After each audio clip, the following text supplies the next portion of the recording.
Hey, good morning everyone. Once again, on behalf of Bethany Baptist Church, I'd like to bring greetings to our regular viewers through live streaming and also to our visitors. Praise God for the life of Brother Jed. Meron siyang bisita, no? So this time, we have reached again the most important part of our service, and that is the preaching of the Word. Allow me to invite you to open your Bible once again from the book of Hebrews chapter 10. But this time, we'll be reading from verse 32 down to verse 39 as our text for this morning. Hebrews chapter 10, beginning from verse 32 down to verse 39, we will have another responsive reading. As I begin reading verse 32, you read verse 33, and then at the last verse, we'll read all together. Can I hear amen? Verse 32 of Hebrews chapter 10, "But call to remembrance the former days in which after you were illuminated, ye endured the great fight of afflictions."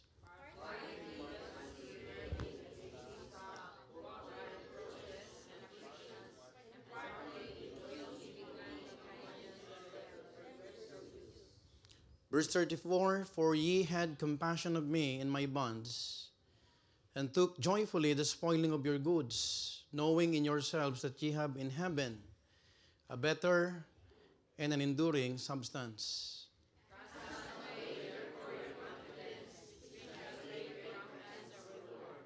For ye have need of patience, that after ye have done the will of God, ye might receive the promise."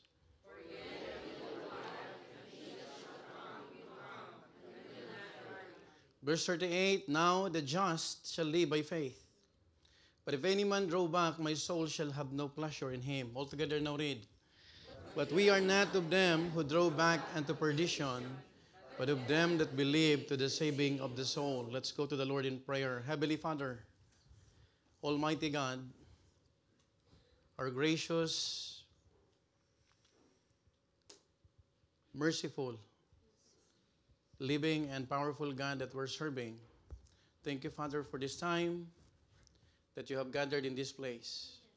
We pray, Lord, if there are sins that we need to confess, we don't want, Lord, to cleanse us, sanctify us, Lord, through the blood of the Lord Jesus Christ, so that we could worship you simply, with simplicity, with sincerity, and we could honor your holy name. We could magnify the holy name in our midst, oh Father. Thank you, Father, for the precious visitors that we have, both online and on-site, Lord. Indeed, this is a marvelous saying, Lord. It is your work. It is not our accomplishments, Lord. But we are so thankful, Lord, for the privilege to be used for the furtherance of thy gospel, O Lord. Lord, I pray that you will continue to use thy servant. Lord, empower me. You know my hearts, Lord, that you know that I just want, Lord, to be a blessing to your people, Lord. Lord, I pray that you will continue to work in our midst through the help of the Holy Spirit. And we also pray, Lord, that if there's anyone, Lord, who needs to be born again in the Bible way, continue to save souls. Continue to touch one's heart through the help of the Holy Spirit. We remember Missionary Chris. Bless him, O Father. And we entrust everything to you, Lord. We claim the victory. All these things we ask in Jesus' name. Amen. Please be seated. Last Wednesday, God gave me a message entitled, "Let Us," lifted from Hebrews chapter 4. But God gave me another text in Hebrews this week. I was contemplating, Lord, what will be the message that you want me to preach? And this time, it's found in chapter 10. The believers in Hebrews were not strangers to hardship. They are Hebrew Christians. Sila ay mga Hudyo at the same time, mga Kristiyano. Are you following? They were not new Christians. They are Jews who practice Judaism, but left it to follow Christ. You know what? You can be a part of a religion without having relationship with Jesus Christ. That is why religion is not a guarantee. Now, as they followed Christ, they faced public shame, even confiscation of the possessions for choosing Jesus over the familiar rituals of religion. That is why in verse 34, verse 32, makikita natin kapatid, he was mentioning that the time where they were illuminated. Pag sinabing illuminated, sila ay naliwanagan. Are you following? That is why, if you will see, this book is difficult because it is very much tied from the Old Testament. Kaya kung meron kang Hudyong amo, medyo mahirap paliwanagan pagdating sa Kristyanismo. Because what they believe is the 5 books, the Pentateuch. And yet, through all of the hostility, they did not crumble. They did not run. They endured with a joy that surprised even, take note about this, even their persecutors. They had already proven that God could give them strength when everything around them tried to break them. Alam mo, mahirap kapag ikaw ay isang mananampalataya tapos ang mga kasama mo ay hindi mananampalataya. Are you following? Just imagine if you will go to Israel, you would see majority of the people, they don't believe in Jesus. Are you following? Doon ka magtataka. Sila yung pinili ng Diyos, piniling lahi, pero sila yung mas maraming hindi naniniwala kay Kristo Jesus. Now, as the years pass, the pressure did not disappear. But rather, it was intensified. They were running the race, but their courage and joy thinned out. Alam mo yung habang tumatakbo ka, yung joy mo, umi-exceeden, numinipis. Because they are being what? Persecuted. The problems were constant that some believers in the book of Hebrews were now feeling a heavy burden. They experienced spiritual fatigue, and they were at the point of surrendering. It is at this moment that the writer reminds the believers of the one who is better than the angels, better than Moses, better than the priests, and better than sacrifices that would never take sin away. So dito nabanggit yung lahat ng mga better country, better sacrifice. He points them back to Christ, their high priest. Last Wednesday, we talk about our great high priest. Ang inaantay lang ng great high priest sa atin ay tayo ay lumapit ng buong buo. Amen po ba?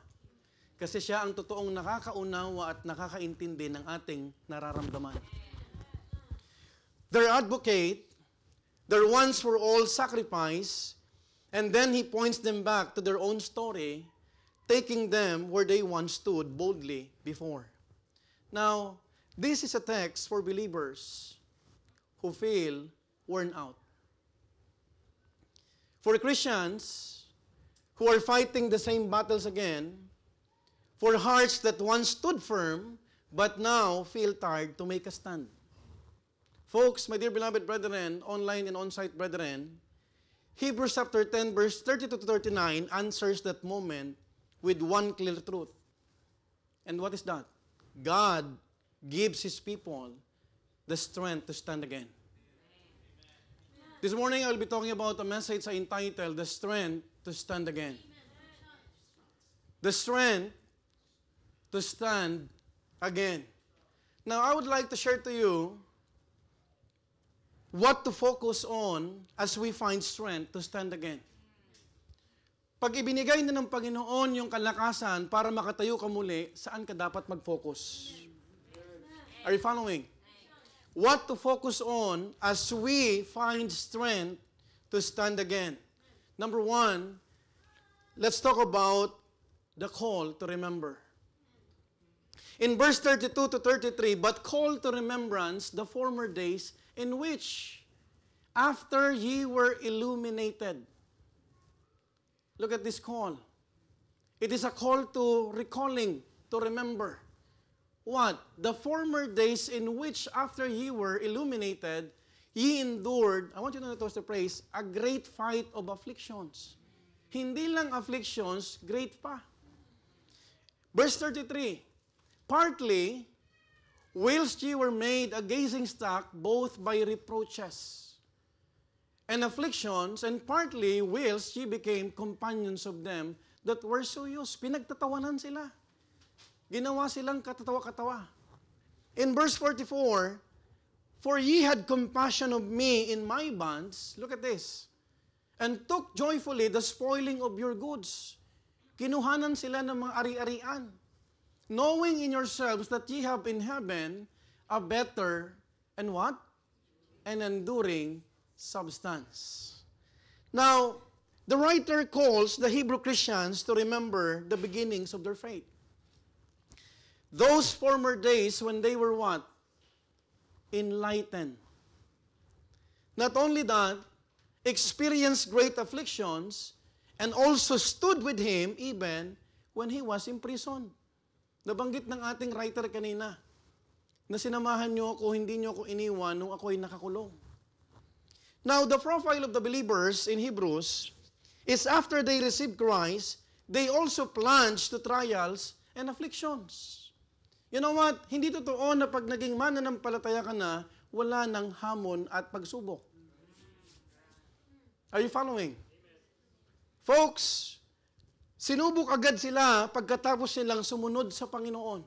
Just like our founder, the Lord Jesus Christ. After His baptism, that is the time He experienced temptations. Are you following? But in their spiritual fatigue, the writer called their attention and said, remember when or where you started. You know what? Ito yung tinapaalala sa kanila ng writer. The Bible says again in verse 32, call to remembrance the former days. Do you remember the former days that right after your obedience, ye endured a great fight of afflictions? Now, and then the writer proceeded, you were publicly embarrassed. Now, kung tutusin, tatanungin mo, ano ang dahilan, bakit mo dapat pong alalahanin to? These are sufferings. Are you following? Now, they were mocked, and they were what? Mistreated. People watched you suffer, and for them, it was spectacle. Alam mo yung pinagtatawanan sila? Dahil sila ay na-convert from Judaism to Christianity. What would you feel if you are one of the Hebrew Christians? Folks, you would think about this, and I am contemplating, sabi ko, what's the reason of the writer? He is asking to call to remember these things. Di ba pag yung mga masakit na bagay, ayaw mo nang alalahanin? Pero bakit sa talatang ito, sinasabi ng writer, balikan nyo yung former days? Are you following? The time you were enlightened. The time you were illuminated. Folks, partly you also suffered because you chose to stand with other believers who were being treated the same way. Balikan nyo yung araw na bakit ka, nung inimbita ka, sumama ka naman, tapos na-convert ka, ngayon tuloy, kasama ka na sa pinagtatawanan. Now, I am thinking, what will be the benefit of thinking those things? Folks, my dear beloved brethren, now notice how the writer dealt with them. They were called to remember how they were enlightened or illuminated. Tanungin kita, kailan ka naligtas? Have you remembered that? We love Him because He first loved us. Kailan yung unang araw na natagpuan mo ang Panginoong Hesukristo? Na walang ibang nagmahal sa atin, niyakap tayo ng buong buo without reservation. Yun ang pinapabalikan ng writer dun sa mga Hebrew Christians. My dear beloved brethren, we need to understand the principle of remembering this. Remembering our spiritual awakening reminds us of God's grace and salvation. Sa aming mga bisita, kayo po mga bisita namin sa Malta, kayo po mga nandito, kami po ay nagpapasalamat. You are an answered prayer. But do you know, kapatid, kami po ay masaya na nag-iimbita because we want you to know that Jesus Christ is the only Savior. You can have religion, but it doesn't mean that religion can help you to be enlightened. You know what? Makikita mo kapag ikaw po ay nasa Panginoon at tinanggap mo ang Panginoon at nagsisi ka ng kasalanan mo, you have realized that you are a sinner like me, like the Pope in the Vatican. We will go to hell. But praise God because God is gracious God. He's a gracious God. He wanted us to be saved. That is why umaawit tayong Jesus saves. Totoo na ang Panginoon lang ang pwedeng magligtas. Now, sa aming mga bisita, kung tatanggapin mo at magsisisi ka ng kasalanan because naunawaan mo na ang Panginoon lang ang pwedeng magpatawad sa atin, matatagpuan mo ang kaligtasan kay Jesucristo. Hindi kaligtasan dahil magiging membro ka ng Baptist Church. Baptist Church could never help you. The only one who could help us is the name Jesus. Folks, the Bible says in verse 32, "But call to remembrance the former days, in which after ye were illuminated." Nung naliwanagan sila, merong kasunod, "Ye endured a great fight of afflictions." Folks, my dear beloved visitors, a person cannot be enlightened by religion or by joining a denomination. True illumination comes through genuine repentance. And a real relationship with the Lord, Jesus Christ. Kasi yung pagbabago mo, nakadepende kung totoong nagbago ka ng takbo patungo sa Panginoon.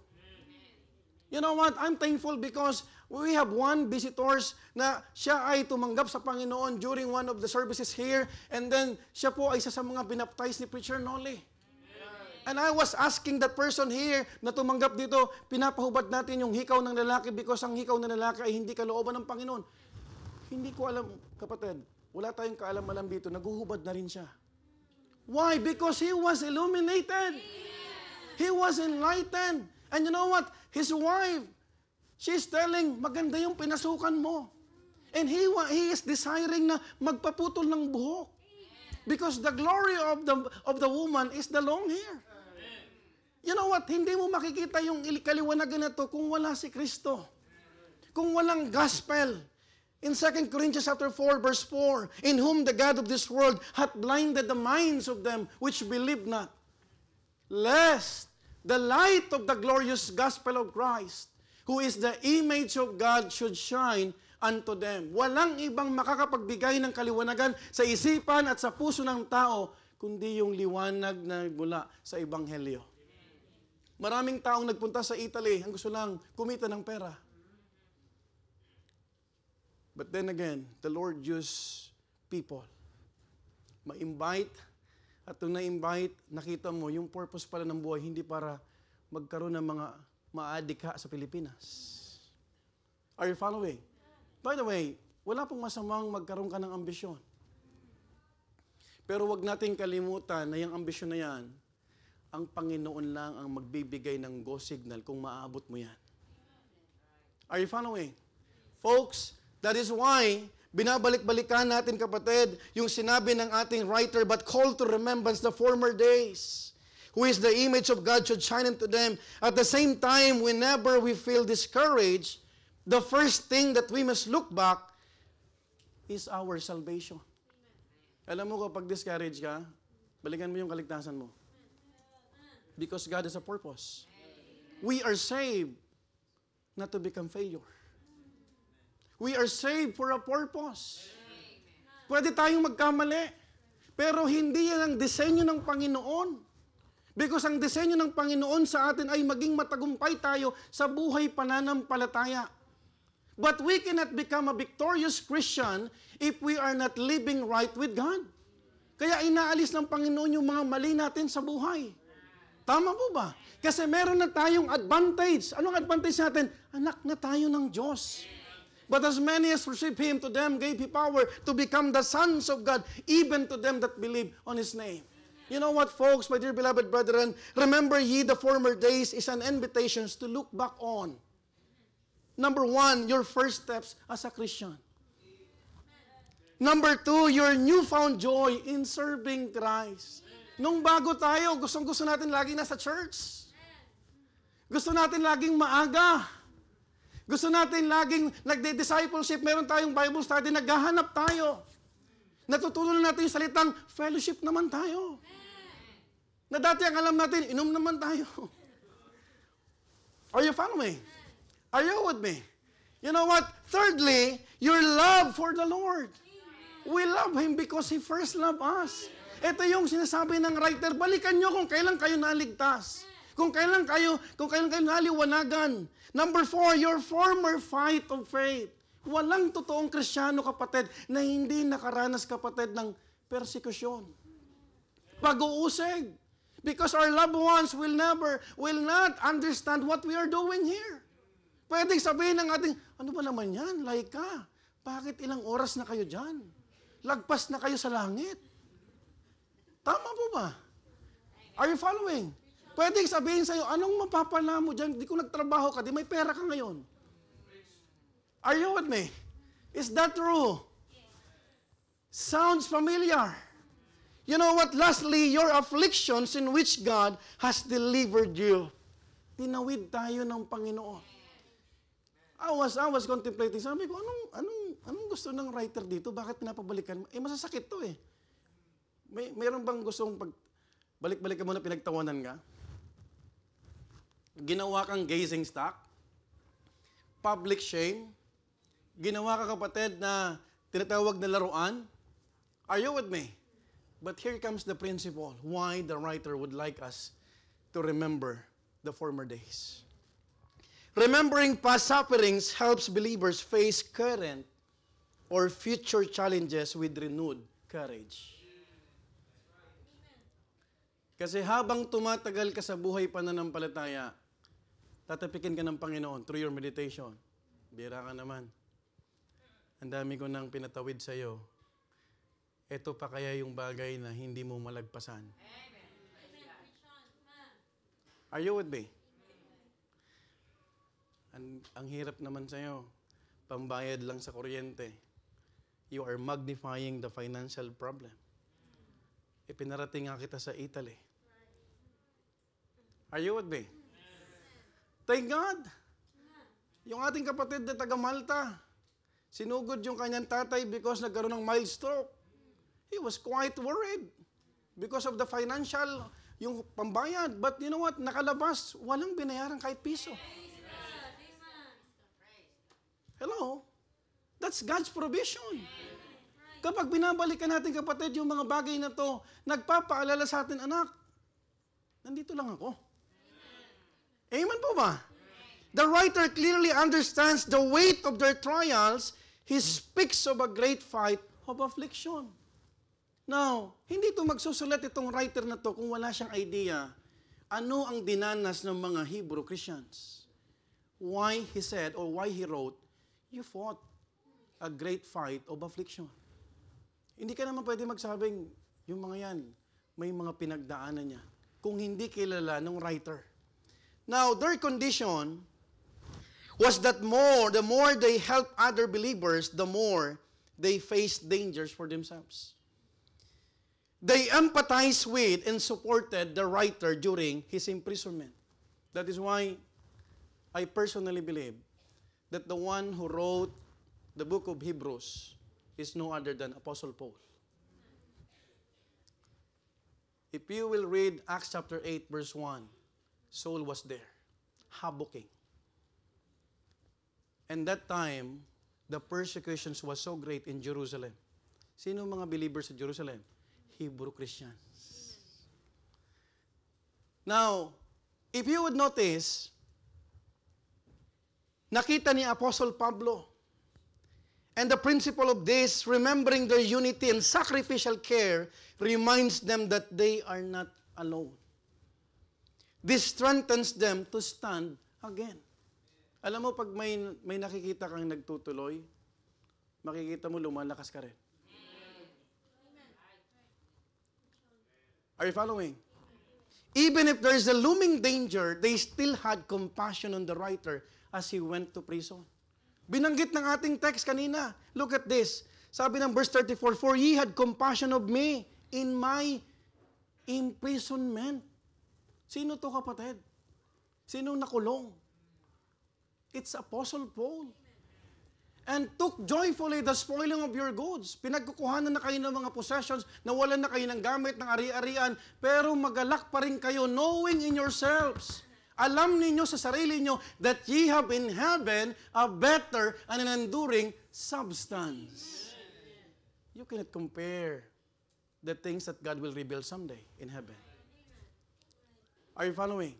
That is why ang isang mananampalataya laging panalo. You know what? They were not a fair season Christians, but their love was steadfast and enduring. Sabi ng writer, balikan nyo yun. Balikan nyo yung lahat ng to. They experienced the confiscation of their possessions, yet they remain with joy, valuing eternal reward above earthly goods. They valued eternal reward above what? Earthly possessions. Now, think about this. Why is it that the Bible is telling us, what shall a profit a man if he shall gain the whole world and lose his own soul? Aanin mo yung kikitain mo na limpak-limpak na euro kung ang kapalit mo naman ay papunta sa impyerno. Are you listening? Tama po ba? The principle is keeping an internal perspective helps believers stand again with a heart anchored in heaven. Kapag nakaangkla ang puso natin sa Panginoon, anumang mawala dahil sa pananampalataya, we are still comforted. Amen po ba? You know what? That is why in Colossians chapter 3 verse 2 reminds us, set your affection on things above.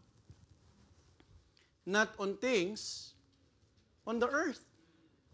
Yung mga bagay na kaingat-ingatan natin, pwedeng mawala. Pero yung mga investment natin na ginagawa para sa Panginoon, kapatid, you will receive reward someday. Question, what benefits might we gain by remembering the trials and difficulties we face when we first embrace our faith? The answer is this. When we look back on God's faithfulness, our spiritual growth, in the eternal rewards promised to us, we find renewed strength to stand today. Alam mo kapatid, pag nakafocus tayo sa Panginoon at yung mga darating na araw na lahat ito ay may katapusan, makikita mo, you are excited to meet God. Amen po ba? Now, these challenges and trials were all in the past. Please don't forget. Yung pinapabalikan ng writer ay mga tapos na. They triumphed past it. They accepted and faced it with joy, but over the time, they grew weary in standing. And you know what? They felt as if the Lord's promise were far, and they expected His imminent return. But their waiting was longer, and their strength end was coming nearer. Alam mo kapatid, minsan, sa kakaantay ng mga Hebrew Christians, napagod din sila. Napagod sila sa pangalawang pagbabalik ng ating Panginoon. You know what? The writer gave us a good example on how to deal with it when it happened to us. Why? Because remembering God's past work in our lives give us courage to persevere in the present. Hindi totoo, kapatid, na pag naging mananampalataya ka na, hindi ka na manghihina. May panahon na ayaw mong mag-church. May panahon na ayaw mong makinig.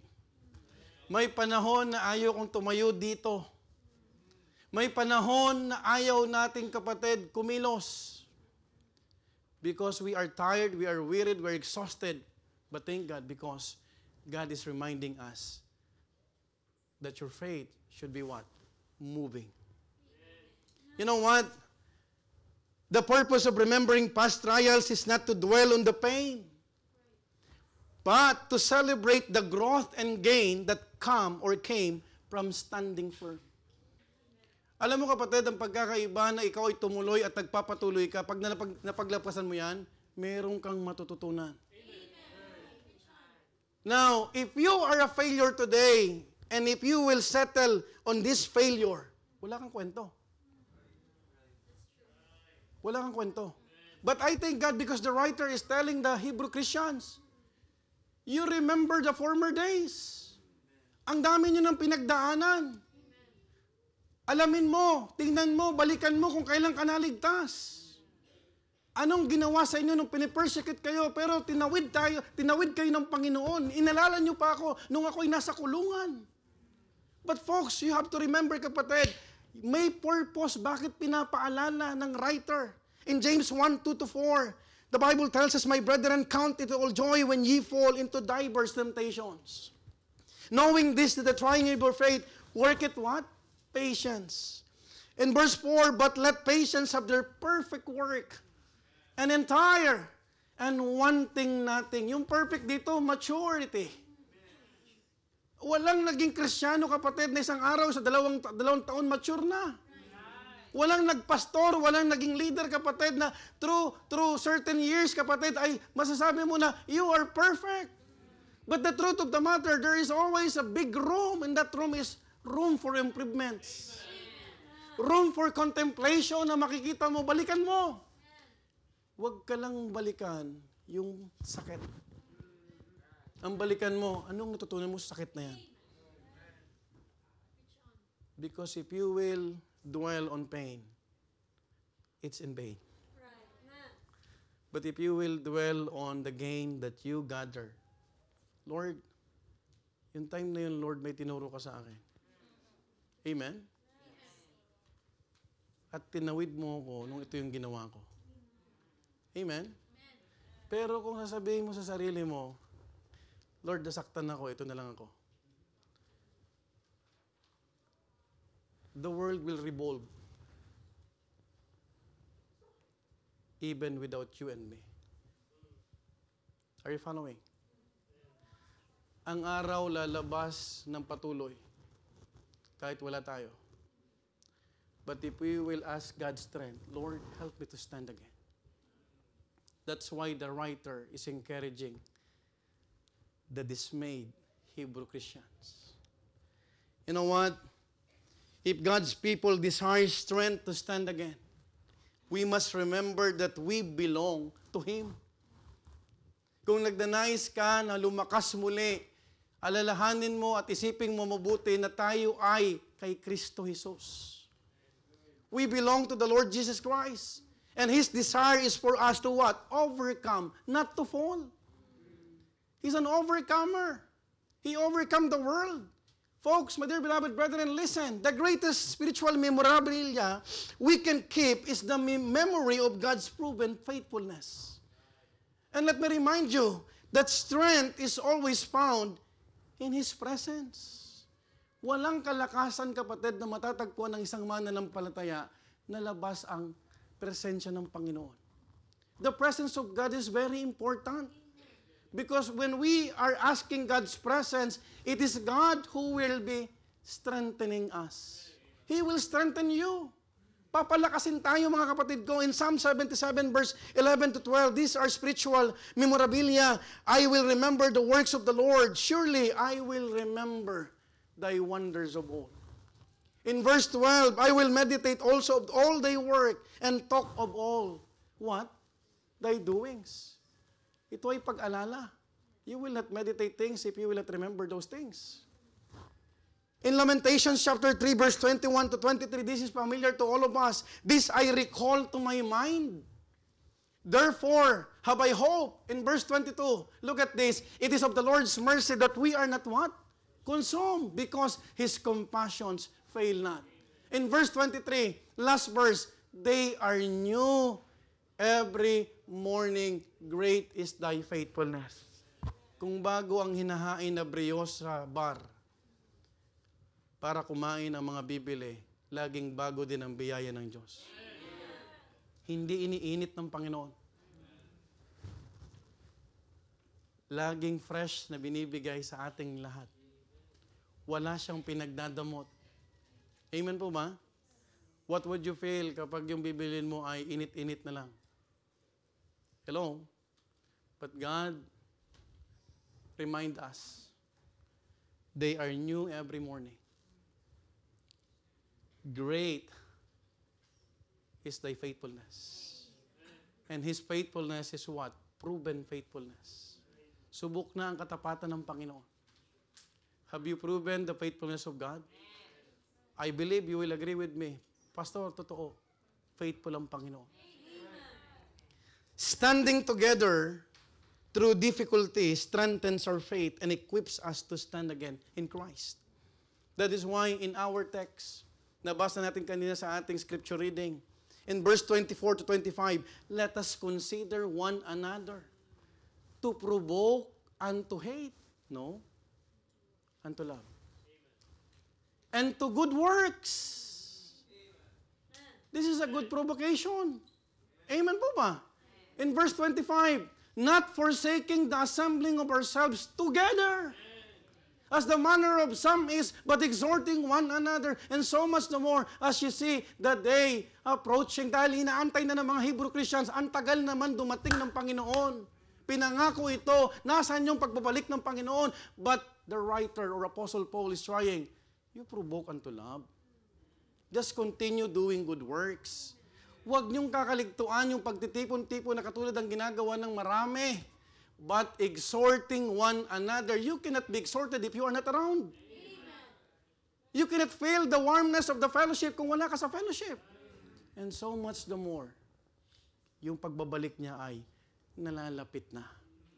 You know what? Kung ang puso ay nakakalimot, ang lunas ay paalala. Kung ang puso ay lumalayo, ang lunas ay paglapit sa Diyos. Minsan sa sobrang layo na natin sa paglalakbay, bilang isang Kristiyano, kailangan sa atin ipaalala ng Diyos kung saan ba tayo nagsimula. At ano ang mga laban natin kung saan tinawid niya tayo. Nakita natin ng Panginoon kung paano tayo tinawid. Have you remembered that? Na time na wala kang, di mo alam kung saan ka magsisimula, kung kaliwa o kanan, kung ano lang, pero sabi lang mga Bisaya, padayon lang. Tuloy lang. Tuloy lang. Because call to remembrance the former days, how you wept for souls. Number 2, how excited you are opening the Bible. How you look at your brethren with sincere love. How sin broke your heart. Sin will break our hearts. Yung puso natin, kapatid, dudurugin ng kasalanan. That is why we need to hate sin. But if we will learn from these sins, kapatid, tatandaan natin pag nadurog tayo, and then we will have a contrite heart paglapit natin sa Panginoon. That is the only time that we will have a restoration. Restore unto me the joy of my salvation, Lord. Doon babalik yung sigla, yung ngiti, yung nawalang kagalakan sa buhay paglilingkod mo. But believe me or not, itong kasalanan to, kapatid, maraming sinisirang puso. Number 5, how you claim God's promises. That is called to remembrance the former days, how you look forward to heaven. And lastly, how in a wave of afflictions God carried you through. Maraming tinatawag na pagsubok.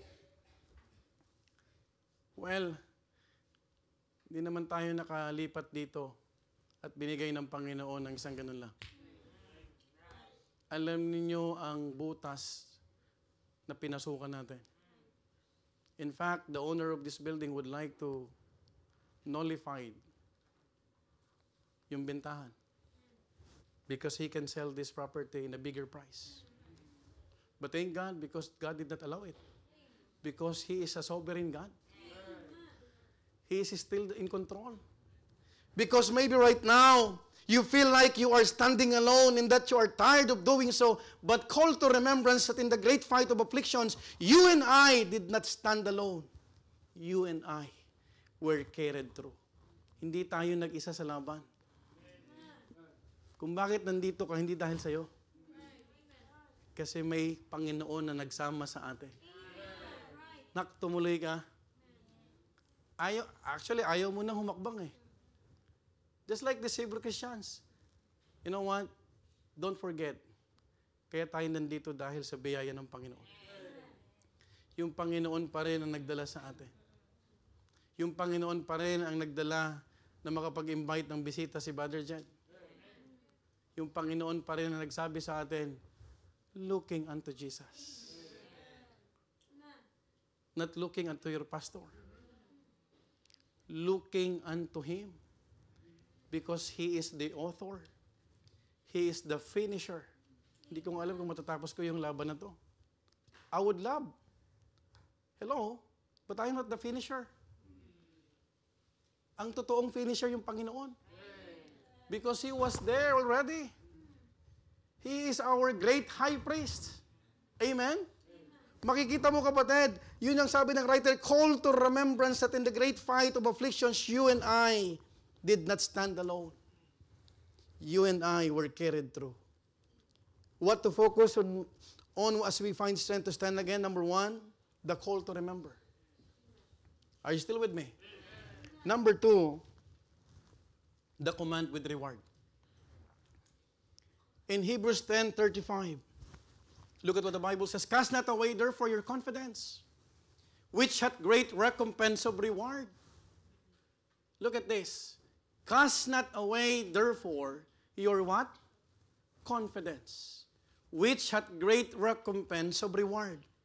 The phrase cast away comes from the Greek word apobalo, which means to throw off, to discard, or to let go. In other words, don't let your confidence slip out of your hands. You know what? Makikita mo rito kapatid, in this particular verse, after reminding the Hebrew believers how God had sustained them during the earlier days of faithfulness and endurance, the writer now urges them not to let go of their confidence in Christ. Because such steadfast trust brings a great reward. You know what? Merong kalakip na pangako at gantimpala sa command na to. When the writer says, cast not away therefore your confidence, hindi yan natapos dyan. May kasunod dyan, which hath great what? Recompense of reward. Now, what does the confidence means? The word confidence is the Greek paraseia, which carries the ideas of what? Boldness. Firm assurance in Christ's finished work. Pag ikaw ay tumanggap sa Panginoon, Christ paid it all. Yung lahat ng kasalanan natin noon, yung kasalanan mo kapatid, nakala mo hindi pa patawarin, kayang linisin ng Panginoon. You just need to come boldly unto the throne of thy grace. That is paraseia. And secondly, the courage, strength to remain faithful even in adversity. We must be courageous. And thirdly, the meaning of paraseia, freedom of speech. What is this? Ito ba yung mga nagrarally? No, sir. The right to approach God without fear. Pag lumalapit ka sa Panginoon at nagsasabi kang nagtitiwala ka sa Panginoon, huwag kang matakot lumapit sa Panginoon. Because siya lang ang nakakaintindi sa atin. Number 4, unshakable assurance, confidence grounded in God's character. Hindi nagbabago ang Panginoon. He is a constant God. He is a stable God. And lastly, fearless trust, resting on God's unfailing promises. You know what? This kind of confidence is not rooted itself, but in Christ alone. Now let me ask you, why was this command needed? Bakit binitawan ng writer to? You know what, sadly, some Jewish believers were being tempted to turn back from Christ to avoid opposition. Napagod sila sa persecution. They were persecuted, yet the same believers had once stood strong. They had what? Endured severe trials. Nabasa natin kanina yan. They showed compassion to imprisoned believers like Paul. They have accepted the loss of their possessions with joy. But now, listen to this, discouragement was settling in. Some were growing weary. That is why, sa bawat pagod natin, pag hindi natin tayo nilalapit sa Panginoon, nagpapile up yan. Pag ikaw napagod na napagod, you will experience what? Fatigue. Ang tao, kapatid, pag exhausted na, physically, emotionally, drained ka na, you cannot work well. Have you realized that? Folks, others were considering returning to Judaism just to escape the pressures. Yung mga Hebrew Christians at all gusto na lang bumalik sa Judaism, sa religion. Hello? Out of pressures, oppositions. And then makikita kapatid, they wanted a plan B in hopes that pressure and affliction will be stabilized. Ito yung sitwasyon para makuha nyo mga minamahal ko yung context ito. Masaya sila ibigay lahat at isakripisyo kahit mawala ng ari-arian dahil alam nila na parating ang Diyos. Gaya ng kanyang pinangako. Ngunit, may ngunit. Subalit datapwat. Sa bawat taon na dumadaan, hindi pa bumabalik ang Diyos. Hindi pa humuhupa ang opresyon na dinadanas nila. Now, kung isa ka sa mga Hebrew Christians, what would you feel? You are being persecuted and you are waiting for the promise of God na babalik ang Panginoon. Alam mo ba, bata pa lang ako naririnig ko ng Christ will come again.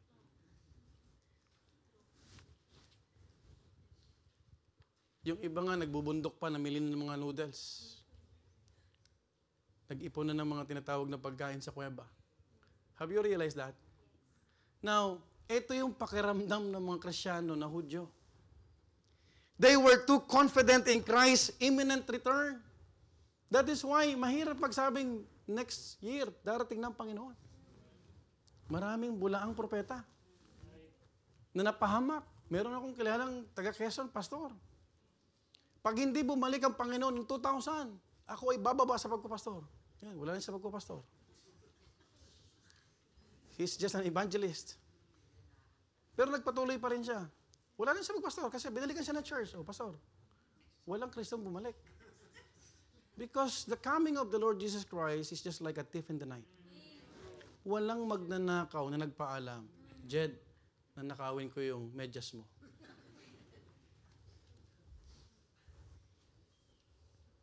May alam kayong kumakatok, hello, magnanakaw ako bukas.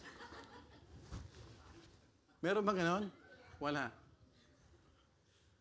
They found themselves without a house. Kasi, asang-asa sila.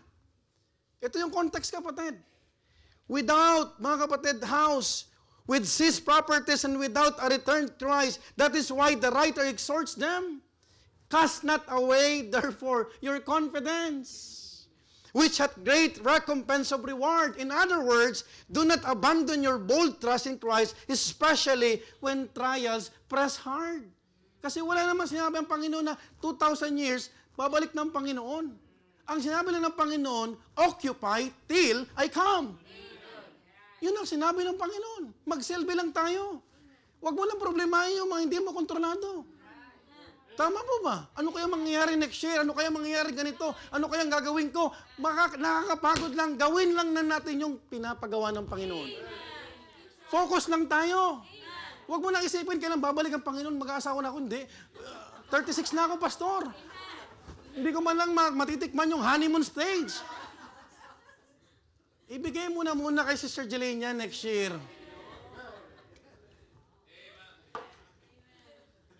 Minsan iniisip natin, pambira, paano kaya, yung God's best, nasa na?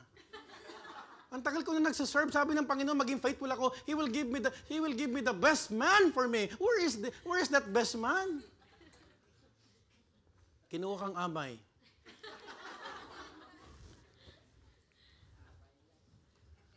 Saklap. Ikaw pang ginawang amay. In Hebrews, confidence is never self-confidence. It is Christ's confidence. Confidence here refers to a bold, unwavering trust in Christ that gives a believer the strength to endure and the courage to stand again. No matter how heavy the trial may be. Sabi ni Paul, wag niyong itapon yung pananampalataya niyo, babalikan niyo yung Judaism. Have confidence in Christ. Now, we must never throw away our confidence in the Lord Jesus Christ because He is the one who has never failed us. Kapatid, walang kinalaman ng Panginoon sa pananampalataya natin. Tayo ang may pagkukulang. Yung Panginoon walang pagkukulang sa atin. Tama po ba? When everything around us feels shaky, Christ remains steady. Stable ang Panginoon. Hindi siya, kapatid, nag-wavering. Tayo ang nagwe-wave. Tayo ang natitinag. Pero ang Panginoon, He is not shaking. Because we have a God. He is the Lord of Lords, King of Kings. Kahit sa huling hininga ng buhay niya, He is still steady. Alam niya yung misyon. Alam niya yung greatest love na kailangan niyang ibigay sa tao. Alam niya na dapat taon-taon maalala ng tao, kapatid, yung kapanganakan at ang importansya ng kapanganakan ni Jesucristo na siya'y namatay para ang mga tao ay maligtas dahil hindi tayo maliligtas sa ating gawa lang. Have you realized that? Yung Panginoon, focus siya. You know what? If there's anyone whose reliability deserves our complete confidence, it is our Lord Jesus Christ. You should ask yourself, Lord, saan ba talaga ako naglilingkod? Saan ba yung kumpiyansa ko? Sa tao ba o sa'yo lang? You know what? Human strength fails. Human support fluctuates. But Christ's faithfulness is constant. And that gives us the strength to rise again after every fall. Yung Panginoon, stable yan. Mula nung naging Kristiyano tayo, papunta doon sa rapture. Ano yung rapture ba si Justin? Lalakad tayo. Paglakad natin, yung Panginoon, He's just waiting on the other side. Tinitignan tayo. He's stable. Tinitignan niya yung bawat bagsak natin. Folks, my dear beloved brethren, don't think that you will not fall. Because one day, you will realize, the more na hindi mo na iniisip na babagsak ka, mararamdaman mo na lang yung sakit. Pero kung iniisip mo, Lord, sa biyaya mo, Lord, tulungan mo ako, Lord. Amen?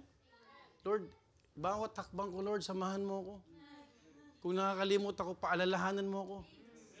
Folks, you have to understand, in Psalm 118 verse 8, it is better to trust in the Lord than to put confidence in man. In Psalm 62 verse 8, trust in Him at all times. Hindi that sometimes, at all. Kahit malungkot ka, kahit masaya ka, kahit anong emosyon, meron ng tao. Because ang puso madaya. Ye people, pour out your heart before Him. God is a refuge for us. Selah. You know what? Do you feel tired of claiming God's promises just like the Hebrew Christians? Is your confidence in Him being shaken? I admit that sometimes the easiest course is to quit and cast away our confidence in frustration of God or with others. Minsan, napofrustrate tayo doon sa sitwasyon. Napofrustrate tayo doon sa ginagawa ng ibang tao. But listen to this. Aren't you blessed kung ilalagay natin yung tiwala sa Panginoon? Ano mang mangyari, makikita mo yung grace. The fight is on.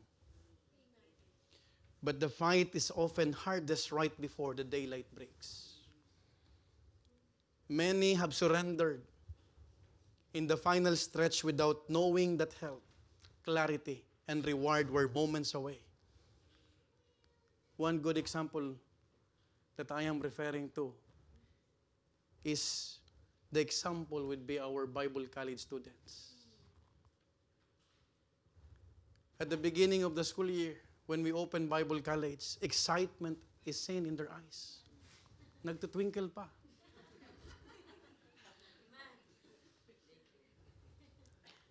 But through weeks and months of study, late nights, difficult quizzes, hard exams, constant pressure. Trabaho ka, pagod na katawan mo, mag-aaral ka, tapos may ministry ka pa. Tapos yung boyfriend mo, binibreakan ka pa. Some of them may have lost the joy because of fatigue. Pag naghalo-halo to, 1 week before the finals, exhausted and overwhelmed, the student would feel like quitting. It is in the final weeks or final week where fatigue is high. The pressure is real. And the thought of dropping out is highest. You would say, from these numbers, biglang gagano.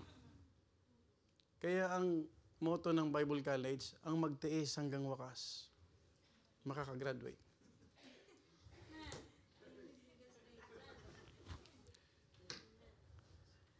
If they walk away now, they gave up or they give up what is already within reach. A moment of rest, a passing grade, and the progress they have worked so hard for. You know what? This is exactly what Hebrews chapter 10:35 warns us about. Fatigue can make you abandon what faith would have helped you finish. Are you following? Weariness can make you cast away your confidence right before the reward God has already promised. Yung reward naman ng Panginoon, hindi naman nawawala. Pero walang reward pag hindi mo ginawa yung kalooban ng Diyos. It can tempt you to sit down in places where standing is what's truly needed. You know what? There was a famous theologian who once said, the true Christian's hope is not a hope that never feels pain, but a hope that never gives out. Kasi kung umaasa ka sa Panginoon, hindi ka bibitaw. Amen po ba? Yun yung totoong pag-asa. Kapag umasa ka sa Panginoon, huwag sa tao. Ang problema, sa tao tayo umaasa. Pag tayo na-frustrate, na-disappoint ng tao, bibitawan mo talaga yan. Pero pag ang pag-asa mo sa Panginoon at ang kapit mo sa Panginoon, hindi ka bibitawan ng Diyos. Akala mo nga, ikaw pang humahawak sa Panginoon. No, it is God who is embracing us. You know what? A believer may feel discouraged from standing, but grace keeps them from quitting. Yun ang nag-sustain sa mga Hebrew Christians. That is why the writer, sabi niya, pinaalala niya kahit yung personal na pagkakulong niya, in my bonds, tinulungan niyo ako. Inalala niyo ako. Tama po ba? You remember these days. What to focus on as we find strength to stand again. Number 1, the call to remember. Number 2, the command with reward. And lastly, the comfort with reassurance. The comfort. Hindi lang to comfort, kapatid, with reassurance. Hindi tayo makakakuha ng reassurance galing sa tao. Ang reassurance at ang comfort na pinag-uusapan natin ay ang comfort ng Diyos. Because the greatest comforter is not your pastor. The greatest comforter is the Holy Spirit. Hindi ko kayo, kapatid, kayang bigyan ng reassurance because I cannot assure even myself. Ang makakapagbigay ng assurance sa atin, Panginoon lang. Kung bubuksan mo yung isipan at puso mo, mga minamahal ko, that is the reason why we need to focus on these things. Because yung comfort ng Panginoon, hindi kayang ibigay ng mundo. Look at what the Bible says in verse 36 to 37. For ye have need of patience, that after ye have done the will of God, ye might receive the promise. Verse 37. For yet a little while, ito na naman si Apostle Pablo. And he that shall come will come. Hindi siya nagbigay ng date. Hayaan mo na lang dumating ang Panginoon. Huwag na kayong magtanong kung anong petsa, kung anong oras. Antayin mo na lang yung kalooban ng Panginoon. And will not tarry. Hindi na magtatagal.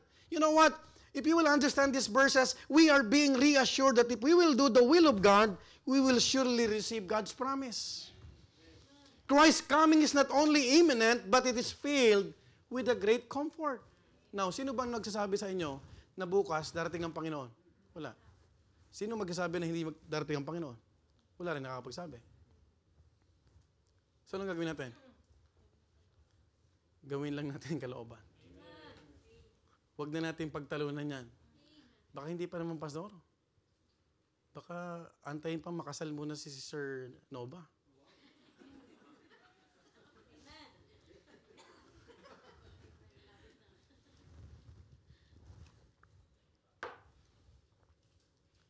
All our sufferings on earth will come to an end. Do you believe in that? Because He will come again. Hindi na tayo mag-iisip ng pambayad sa bahay. Hindi mo naisipin yung tagihawat mong lumabas.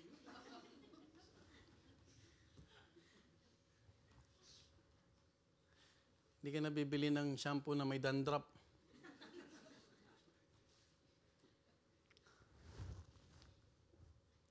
Lahat ng paghihirap natin matatapos din.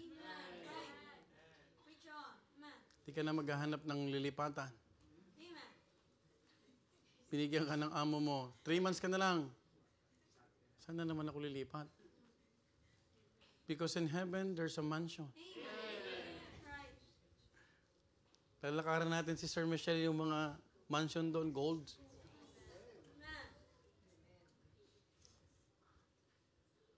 Tapos andun yung tree of life. Tapos andun si Solomon. Takbuhin mo na, Brother Art. Tanungin mo paano mo nakayang 1,000. Hindi ko alam kung may dinuguan doon. But there is no more crying. Amen. Alam mo yung lungkot? Wala na. Hindi tayo malulungkot. Hindi na tayo madidisappoint. Yung mga mukha natin, hindi na pwedeng ibelo. Wala nang wrinkles kasi masaya tayo lahat.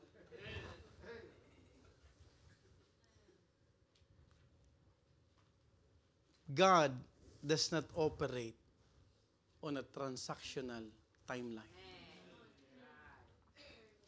Where obedience today guarantees visible results tomorrow. Ang gusto lang ng Panginoon, gawin lang natin ang kalooban niya.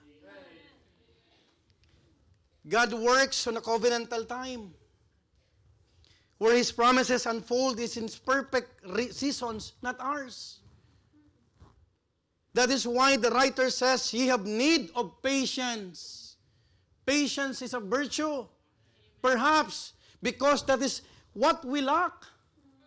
Minsan ang hirap ng pasensya. Pag naubos, wala na kung ano nang ginagawa, kung ano nasasabi natin. Wala na. Magsisisi na lang tayo. Tama mo ba? That is why, ito yung ini-inculcate ng writer, si Paul. Kailangan nyo lang ng pasensya habang ginagawa ang kalooban ng Panginoon. Why? Because obedience without patience is futile. Pag kahit sumunod ka, wala kang pasensya, magkakamali ka rin. Do you understand what I'm trying to say?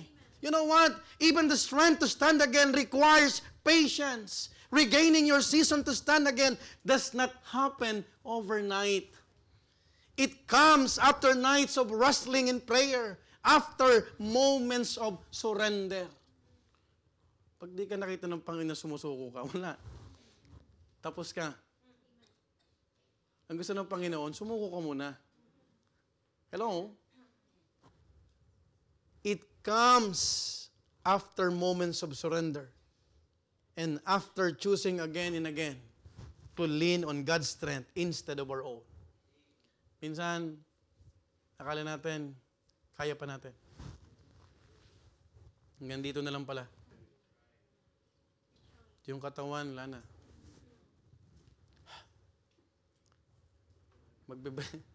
Magbe-break ka na lang yung emotionally breakdown. Alam mo yung taong emotionally drained? Pagtingin mo, wala na. Collapse. Pag nag-collapse, wala na. The Bible says, yet a little while. This is a great comfort. Hindi tayo pinapaasa ni Paul. This is true. Yet a little while. From our perspective, it feels long. Lord, when will you promise come? Lord, when will you come again? Lord, when will I recover from this trial? Yet all this, from God's perspective, it is a little while indeed. Our task is to do the will of God with patience. His task is to fulfill the promise without delay. Hindi nadidelay ang Panginoon. Meron siyang time frame. Meron siyang timeline. Do you know why Christians' life has seasons?